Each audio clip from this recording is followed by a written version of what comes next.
দেখলামও BNP ক্ষমতায় এসে আওয়ামী লীগের রাজনীতি পথ সহজ হয়ে গেল কেমনটা মনে হচ্ছে। এই যে বলছে যে বিভিন্ন জায়গায় আওয়ামী লীগের কার্যালয়গুলো খোলা হচ্ছে, খুলে দিচ্ছে, জয় বাংলা স্লোগান দিচ্ছে এবং বিএনপির নেতারা গিয়ে গিয়ে খুলেও দিচ্ছে এরকম। তাহলে কি বিএনপি ক্ষমতা আসার কারণে আওয়ামী লীগের রাজনীতি করার পথটা সহজ হয়ে গেল কিনা? খুব স্বাভাবিক, যেটি রাজাকে ভাই বলেছেন, সেই কারণে আওয়ামী লীগ খুশি। অন্তত রাজাকে ভাইয়ের এই পর্বের এই বক্তব্যে আমি সম্পূর্ণ একমত। সবাই খুশি, আমরা সবাই রাজা।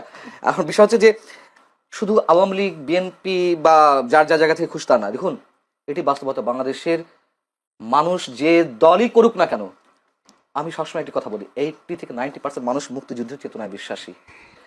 সেই মানুষগুলোও খুশি।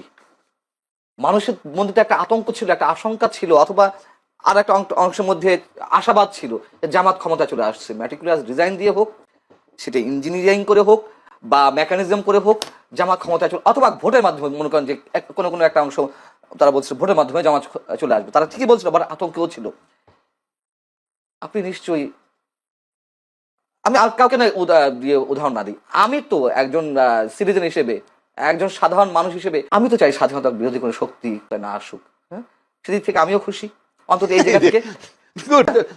সেটাই বলছি, জি ভাই, সবাই খুশি। এটা তো বলতে হবে।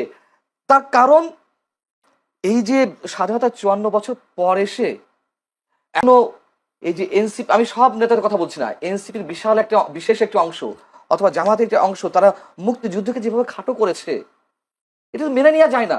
এবং 18 মাস, জয়নুল আপনি বলুন, নিজেকে আদালতের কাঠগড়ায় দাঁড় করেন, মনে করেন যে সাক্ষ্য দেন, আপনি কি নিশ্চিন্তে থাকতে পেরেছেন?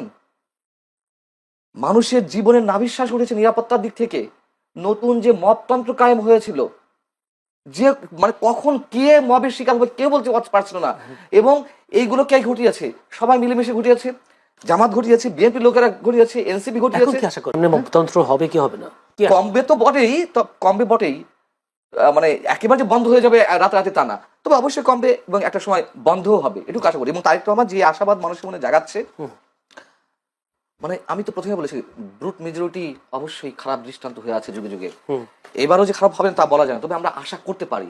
তিনি তারা সব বিরোধী দলের নেতাদের বাসায় গিয়ে গিয়ে দেখা করছেন, নতুন সংস্কৃতি, অবশ্যই এটা ভালো উদ্যোগ। এবং আওয়ামী লীগের রাজনৈতিক কার্যালয় আপনি খোলার কথা বলেছেন, এটা তো আসার কথা। দেখুন, এটা তো বাস্তবতা। আওয়ামী লীগের নেতা কর্মীরা যারা অন্যায় করেছে, অপরাধ করেছে, চুরি করেছে, বাটপারি করেছে, গুম করেছে, খুন করেছে, তাদের সবার বিচার আমরা চাই।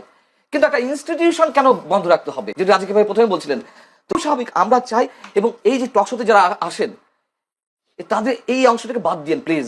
ওই যে উত্তপ্ত কথাবার্তা বলে, মানে ঝগড়াঝাটি বাধায় দেয়, এবং ওই যে ইনফ্লুয়েন্সিয়াল কথাবার্তা বলে নেগেটিভলি, বাংলাদেশের রাজনীতি নষ্ট হওয়ার পিছনে এই একটা অংশ কিন্তু দায়ী। গণমাধ্যম যেমন দায়ী, এরাও দায়ী। চাই প্রতিদ্বন্দ্বিতা থাকুক, প্রতিহিংসা না থাকুক। আর একটা প্রশ্ন, সেটা হচ্ছে, আপনি নিজেই বলেছেন জামায়াত মুক্তিযুদ্ধ বিরোধী একটা শক্তি আসুক ক্ষমতা, এটা আপনিও চান না, দেশের মানুষও চায়নি। কিন্তু ভোটের দিক হিসাব করলে জামায়াতের বেশ উত্থান হয়েছে। সেই উত্থানটাকে আপনি কিভাবে দেখছেন? বা উত্থানকে আরো বাড়বে নাকি কমবে বিএনপির এই প্রশাসনিক তার দক্ষতার জন্য? কি মনে হয়? এটা একটা ভ্যালিড কোশ্চেন যে জামাত আরো এগিয়ে যাবে কিনা। আমার মনে হয় জামাত একই সর্বশেষ সুযোগ ছিল আমার ধারণা মতে, মানে ফোরকাস্টিং এর জায়গাতেও 23 গুণ উত্থান হয়েছে। তার কারণ আছে। দেখুন, জামাত পরিবার ভিত্তিক রাজনীতি করেছে 18 বছর। সমাজ মানে কি বলে এটাকে, এই শব্দটা আমি মানে শব্দটা গ্রাম ভিত্তিক, হ্যাঁ ওটা তো আছেই। জামাতের রোকন সদস্য সম্ভবত 2008 সালে ছিল 15,000, সেটি বেড়ে হয়েছে, আমি দ্য ডিপ্লোম্যাটের পরিসংখ্যান বলছি, দ্য ডিপ্লোম্যাট বা বাংলাদেশের বিভিন্ন গোয়েন্দা সংস্থার রিপোর্ট অনুযায়ী বলেছে। আওয়ামী লীগের সময় 2023 সেপ্টেম্বরে, 2024 সাজানোর নির্বাচনের আগে 2023 সেপ্টেম্বরে দ্য ডিপ্লোম্যাট একটা নিবন্ধ দিয়েছিল, প্রকাশ করেছিল। ওইখানে দেখাচ্ছে যে 15,000 থেকে তারা এই 15 বছরে 70,000 সামথিং তাদের রকম সদস্য, এবং তারা গ্রাম ভিত্তিক কাজ করেছে। দেখুন, এর মধ্যে আরো অনেক কারণ আছে। তাহলে আওয়ামী লীগের দমপীড়ন ওদেরকে আরো উত্থান বাড়িয়ে দিল। এটা অবশ্যই তাদের প্রতি কৌশল, তাদের রাজনৈতিক কৌশলগুলোকে আমি স্যালুট করি। তাদের যে সাংগঠনিক ভিত্তি, আপনি ইচ্ছা করলেই টাকা দিয়ে যে কোনো দলের সদস্য, প্রেসিডিয়াম মেম্বার হয়ে যেতে পারেন। আমি চ্যালেঞ্জ করে বলছি, কয়েক কোটি টাকা, মানে দল বুঝে অবস্থা।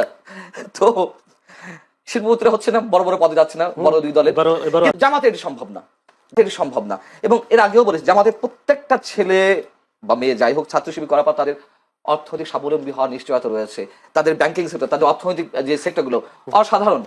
যে দলে যেমন টাকার অভাব হয় না, চাঁদাবাজি করতে হয় না, ঠিক একইভাবে যারা শিবির করে আসে, ছাত্র সংগঠন করে আসে, তার চাকরি বাকরি হবে না। এদিক থেকে জামাতের রাজনৈতিক কৌশল অতুলনীয়, অভাবনীয়, অনেকটা কমিউনিস্ট পার্টি টাইপের, আগে যেমন কমিউনিস্ট পার্টি যে প্র্যাকটিসটা করতো।